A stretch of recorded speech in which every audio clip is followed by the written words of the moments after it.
Hi there, I am Jaclyn Steele and welcome to my home. I'm in my little studio and I am about to share with you a story.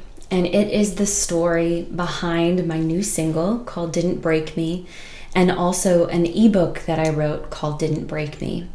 And the reason I want to share this story is because it's poignant, and I think that hopefully it will encourage you, but also it sets the scene behind why I wrote this song and why I wrote this ebook. So we're going to do kind of an adult story time, and I'm going to read for you the story that I wrote. Before we begin, a couple of disclaimers.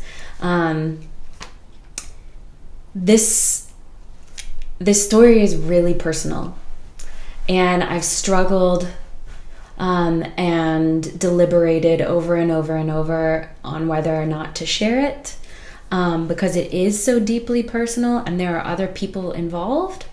But ultimately, I believe what Brene Brown said, and she said this: you either walk inside your story and you own it, or you stand outside your story and hustle for your worthiness. And I have hustled, my friends, a long time. And this year in particular has been one of the hardest years of my life. But I'm really grateful for it because the trauma that I experienced did something extraordinary. It lit the way to my freedom, to a healthier, more empowered, more honest version of myself. So I'm sharing my story for a purpose, to show that sometimes our deepest pain is the path to our deepest strength. So without further ado, here is part one of my story, and it is called The Lead Up. It was already gone. That shiny feeling you have when you've been working on something and it's finally released into the world. This time it only took a few days, less than a week, before the exhaustion set in. I'd been running on low, and I knew that, but this kind of tired was different. It was laced with something I couldn't quite put my finger on. What was that feeling, that buzzing in my belly and that tightness in my throat? Anger, stress, anxiety? Whatever it was, I was nauseous with it. It was the middle of October, and I longed for Christmas. For a week where I would be left alone and could do whatever I wanted to, and then go on a trip to visit a friend in Dubai. I kept telling myself that it was only a little longer. Just hold on a little longer. You can do it. The last 2 years of my life had been a whirlwind. I had been working on music and making it a career for myself for so long that I got to a point where I was ready to give up on it altogether. I had had my heart broken over and over and over, and I didn't know if I had it in me anymore. I needed a little distance from it, a way to make some money without the pressure of making it on my deepest passion. So I started a business with a good friend and my brother who was living with me at the time.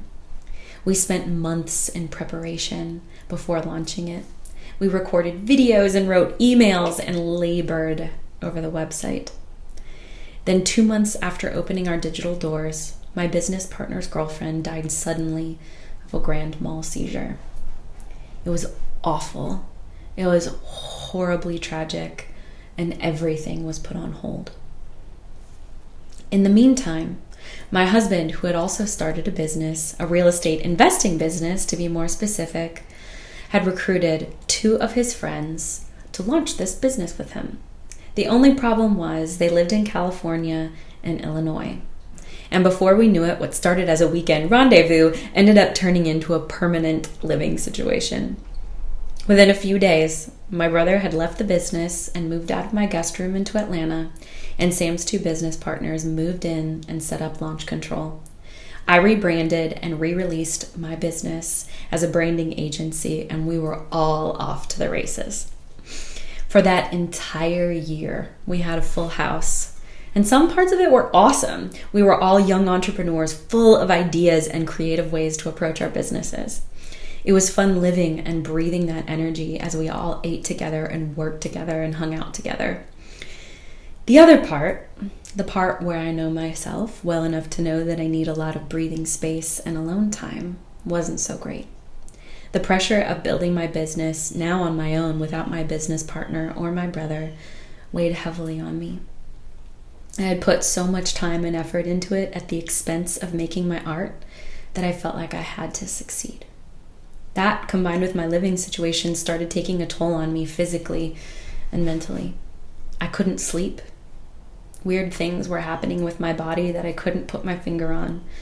I felt claustrophobic in my own skin. Deep down, I knew I needed to get back to creating. But I had started this snowball of a business and it was already gaining traction rolling down the hill. How could I stop it and make my music? Without any clear answer, I decided to do both. I could still run my business and work on my music after business hours.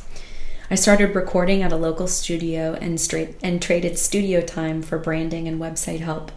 It was a juggle, but I was starting to feel like I was on the right track. Putting my music on the back burner had only brought heartache when it was meant to bring relief. So doing something about it made me feel better, yet I felt like I was still running on empty. I was burning the candle at both ends, and without adequate sleep, something had to give. Again, I kept telling myself, just get to Christmas. Release Mississippi Sinner to the best of your ability, then release the other 2 songs. Finish strong with your blog and your client work, and wrap up the course content for Start Strong, which was a free 4-part course that I created and released at the beginning of this year. And after you do all of this, then you can rest. October 5th, the date set for Mississippi Sinner to release, came and went. The digital distributor messed up the release date, but I forged on.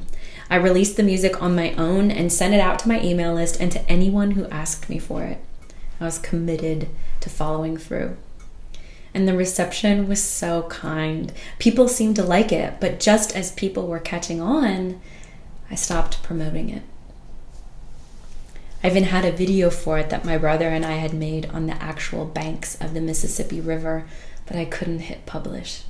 It was like my gas tank had been running with the red light flashing for so long that the red light broke and the engine turned off mid-ride. I was supposed to release 2 more songs, but I couldn't make myself do it. I had a vulnerability hangover, and I just wanted to retreat into the woods. I felt like I didn't have anything left. I was so tired. But if I could just hold it together for 8 more weeks until Christmas, I could take a break. And then